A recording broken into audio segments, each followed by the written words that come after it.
I'm Nico Hanili, and welcome to The Score, where we tackle the hottest and trending topics in sports.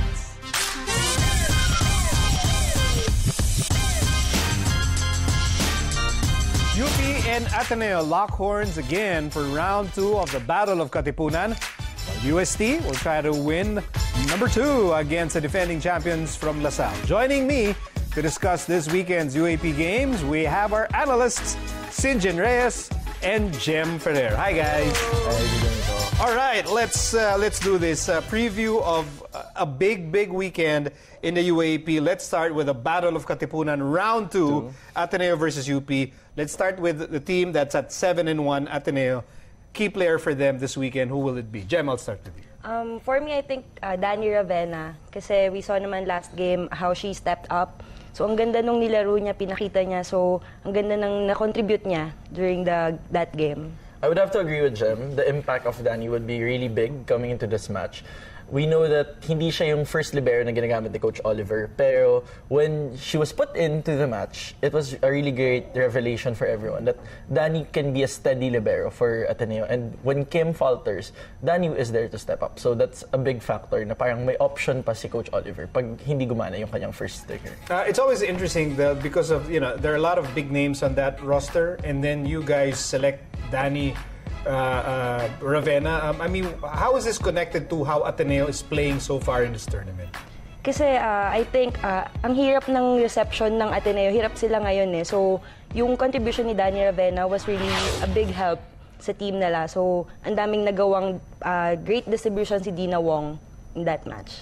I'd have to agree to that as well because one of the biggest weaknesses ng Ateneo coming into this match, and this is quite weird compared to the Jem Ferrer era, na kulang sila or nagkakaproblema sila sa reception. So that's something that will key and a big factor coming to this match because they're fighting a UP squad that's hungry to fight back, and a UP squad na did not play the best of their game in the first round. And we're not saying Ateneo just slaughtered them easily, but hindi masyadong napahirapan ng UP yung Ateneo nung first round. So, for sure, yung UP, gutom na gutom yung bumawi. Yeah, and that's why you expect Ayel Esternero to, and the rest of the Lady Maroons to come up big in this match. Yeah, I hope si Ayel ma-distribute niya ng maayos yung bola niya, especially meron siyang Justin Dorog, Tots Carlos, and Isa Molde inside the court. Ayel is probably playing her most spectacular swan song in the UAAP. It's super exciting because this was not her natural position.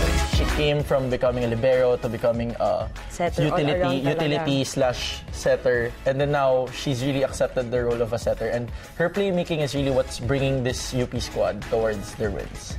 This UP team sits at 5-3, and I don't think anyone needs to explain to them how big this match is.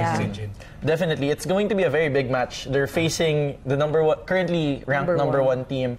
And we know that Ateneo is on point at blocking, and they have scoring machines with Bea, Maddie, and Kat. So they really have to step up and work up their game, and they can't just falter to how they played in their previous match. They really have to bring their A game coming into this match. So this big match, Battle of Katipunan round 2, is on Saturday. That's the second game on Saturday. We move to the Sunday, the big game on Sunday. That's Salle versus UST. This is another exciting rematch. All right, let's start with Salle and Des Cheng. What a comeback for Des Cheng coming from that injury. Yeah, what a comeback from Des Cheng. Kasi 17 points yung contribute niya last game. So, I think she needs to step up this time kasi gutom yan manalo against UST, especially nanalo si UST ng 3 sets lang last game.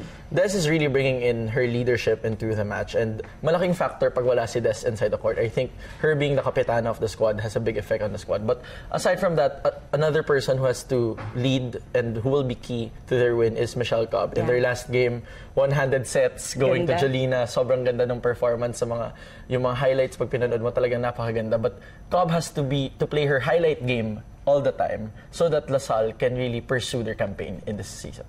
What can you say about Cobb's, they call her Kobe, her performance so far in this tournament?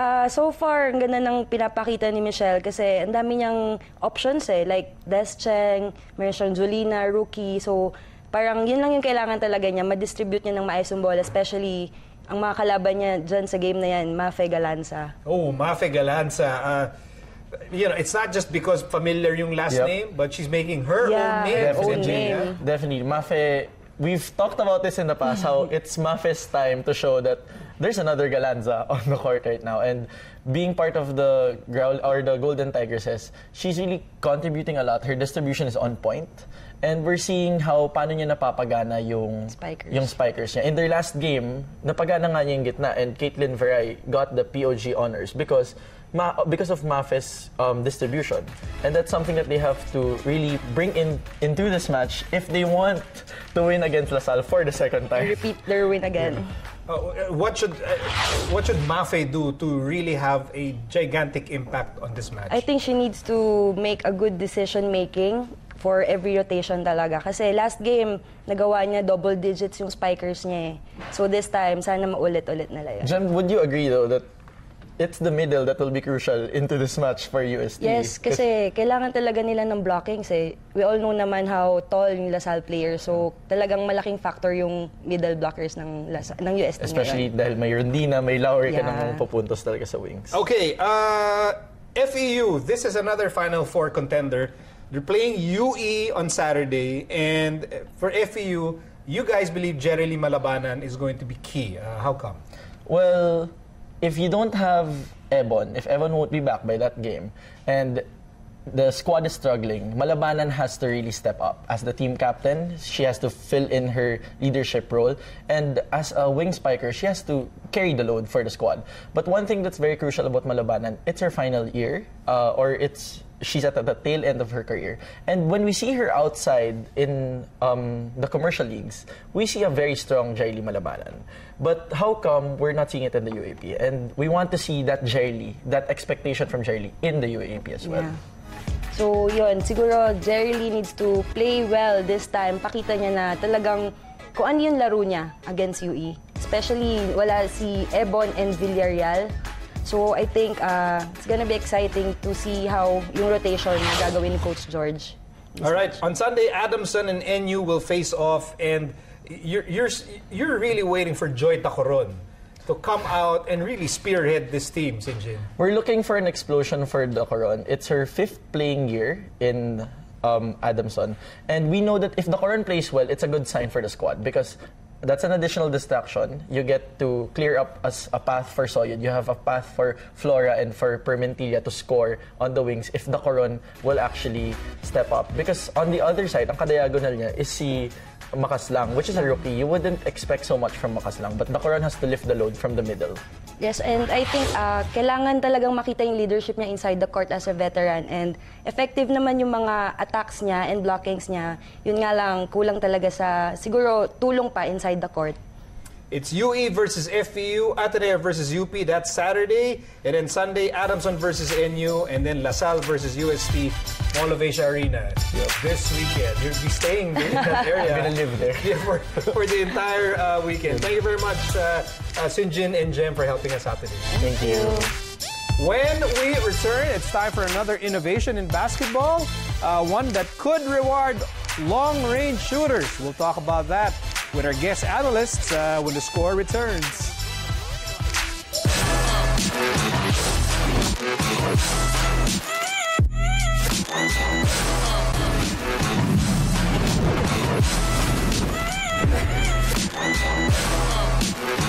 Since the league adopted the three-point line at the start of the 1979 season, the three-point shot has become one of the league's most feared offensive weapons. But what if the NBA decides to take it up a notch further by introducing a four-point shot? Joining me today to discuss the pros and cons of having a four-point shot, we have a three-point specialist. I hope so. Para high credibility. Kaya di ka nanalo ng MPBL three-point shootout. Not even close. Jai Reyes. Jai, yung pag nakakarinig ka na idea na four-point shot, as a three-point shooter, how does that make you feel? Well, mixed reactions. Because, you know, a lot of kids right now, when they step on the court, puro three-pointer na eh. Nawawala na yung basics na syempre, kailangan mo muna tumira sa malapit eh. So, some people are saying that it might ruin the game. But for me, personally, I think it's a welcome and exciting addition to the game.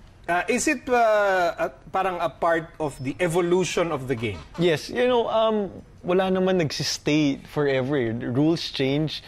Yung appetite ng fans, they change also. So para siguro yung 3-point line rin lang, nung wala pang 3 points, at first, wala masyado tumitira, tapos coaches were really against it. Pero ngayon, it's practically the main weapon on offense of most teams. It's so hard to imagine basketball without the 3-point shot. And yet, for so many years, walang 3-point shot. Yes. Totoo yun. For a time when I was playing in college, nandun yung medyo turn nung style of play, nung sumisikat si Steve Nash, puro pick and roll, puro 3-pointer kay D'Antoni. Pero dito sa Philippines nun, medyo talagang post-up pa rin. Tapos in and out, yun yung laro talaga eh. Get the ball in, pag libre sa labas, tsaka ka tumira. Now, it's very, very different. If you're open from outside, just shoot the ball. Okay, so when you look at the NBA now, and then nakikita mo gano'n nakalayo tumitira sila Steph Curry, James Harden, Trae Young. Does it make sense? Does it actually make sense that, you know what, this is the next step, do it? Yes. When these guys shoot from 25, 26 to 30 feet, talagang parang iba na yun from the 3-point line. I really think that it should be awarded with an extra point and just reward the skill of the player and the hard work na binibigay nila each and every day in practice. I like your point na parang reward the players who can do it. Yes. It's not parang you're not sort of punishing the game by introducing a new rule. It's rewarding these guys. Like James Harden, step back na siya eh. Exactly. From the logo. Tapos binabantayan na sila so imagine, that far. Imagine if there was a 4-point shot, kung ilan points lang magiging average ni Harden. Pero for me rin, I really think that it balances the game even more. How can it balance the game? Because before, walang 3 seconds. So talagang ito sa big man's game. So they put the 3-second rule. Then they put the 3-pointer. So lalong naging mas welcoming yung game sa mga players katulad ko na maliliit, na hirap dun sa loob. Now, if you add the 4-point shot, who knows what we're gonna see next? It's very exciting. So you can be a player and then maybe kunyari parang pareho natin, we're not blessed with Kai Soto height. Yes. But we can't dunk, di kaya mag-top board, we can't do 3-point plays kasi takot tayo sa contact. Puro floater lang. Kaya lang palaki na sila ng palaki. So you can come in and be a 4-point shooter. Yes, why not? You can spread the defense out. Imagine if one guy was standing at the 4-point area. Paano pa yung spread ng defense kung meron na nakatayo doon sa 4-point line? Parang mas exciting talaga yung game. Ang daming different dynamics and mechanics, especially in terms of strategy. Ako personally, tingin ko makakita tayo ng mga full-court offensive sets. Dahil siguro naman kung may 4-point line, medyo malapit na sa half-court So yun. yung pick and roll mo, pagtawid mo ng half-court, may pick and roll ka na kaagad doon. Ngayon, ganun rin naman yung ginagawa, especially with Steph Curry. They're picking him up kahit na may screen kay Steph Curry at the half-court line or even before the half line, dino-double team na siya. So, what more if there was a 4-point shot where legitimately he can make it? You do realize na pag nagka 4-point shot, magkakaroon ka na ng 5-point play. Oo, exactly. So, pwede ka nang humabol if you were down 5, 3 seconds to go. Down diba? 10. Oo. Dalawang 5-point play lang. Dalawang possession na lang yun. Okay, so we discussed mostly pros. Yeah. Ano yung cons? Like, ano yung magpapadalawang isip sa'yo na, meron nga, baka hindi magandang idea yung 4-point shot? Well, maybe, especially with a lot of kids league and recreational leagues, you'll see people just, okay, walang warm-up, 4-point shot, puro airball. So, naturally, the coaches and the other players you're playing with are gonna react, why are you shooting that shot? I don't know if you'll be forced to qualify na dapat, pag ano lang, siguro pag college, tsaka lang may 4-point shot. Or maybe the pro level. Pro lang, pag yes. Pro, tsaka ka lang magkaka 4-point. Kasi can you imagine kung passerelle? Pati pag sa mga bata, there's too many aspects of the game that you have to learn already as it is. And then you add another exciting aspect. Marami talagang mabibate dyan ng mga bata na yun yung uunahin. So it's interesting, but it's also fun. The players who will benefit the most. So NBA players who will benefit the most from the 4-point shot, who are they? Steph Curry for sure, Trae Young, Klay, even Kevin Durant, and of course James Harden, maybe JJ Redick, all the shooters. Basically, I just really think that they don't shoot that far, but they can because it's also a three-pointer. So if you add a 4-point shot, maybe talagang titira na yung mga players dyan. And I think people have to understand, when James Harden, Curry, Trae Young, pag tumitira sila ng malayo, hindi siya bato, it's a shot. Oh, talagang pinapractice nila yung tira na yun. Because the defense are already set to guard them on those spots, makeable spots from the three-point line. So they're adding aspects and dimensions to their game na hindi pa nakikita ng depensa.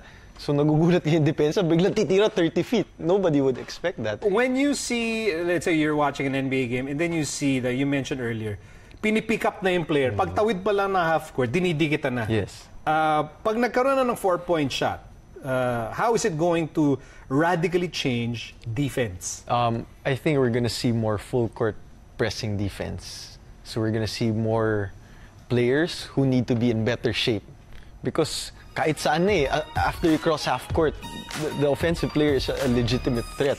So we'll see more versatile defenders na talagang kaya lumabas. Tas mas ma-expose na ngayon yung mga big men that cannot guard the 3-point line. What more the 4-point line? So, pwedeng mag-pick and roll ka na backcourt pa lang. Oo, exactly. So, pag nagka-switch, tapos yung malaki na nakabantay kay Steph, wala na. No, he has all the room to operate. Okay.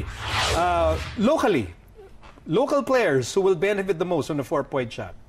If Jimmy Alapag was still playing, pa siya. he would love the 4-point shot. And I think siguro kahit na mga maglaro tayo sa Worlds, baka mas advantage pa sa Philippines dahil alam naman natin na maliliit tayo. But yeah, local players would benefit right now. Matthew Wright, no doubt that guy would. Marshall Lassiter. Yeah. And Simon Enciso, those guys who are really shooting well right now. I think those guys would love the 4-point shot. And so you are a proponent of... So, banawagan ka ngayon kay Commissioner Adam Silver. Sige na, ito na, this is your chance. What do you say to Adam Silver to convince him to Commissioner, implement? For all the miniature players out there, we're begging you for a 4-point line. Okay, so that will do it for our discussion on the 4-point shot. Still ahead, we will chat with the son of former NBA star Meta World Peace. His name's Jeron Artest, and he's making waves in U.S. high school hoops. So stay tuned.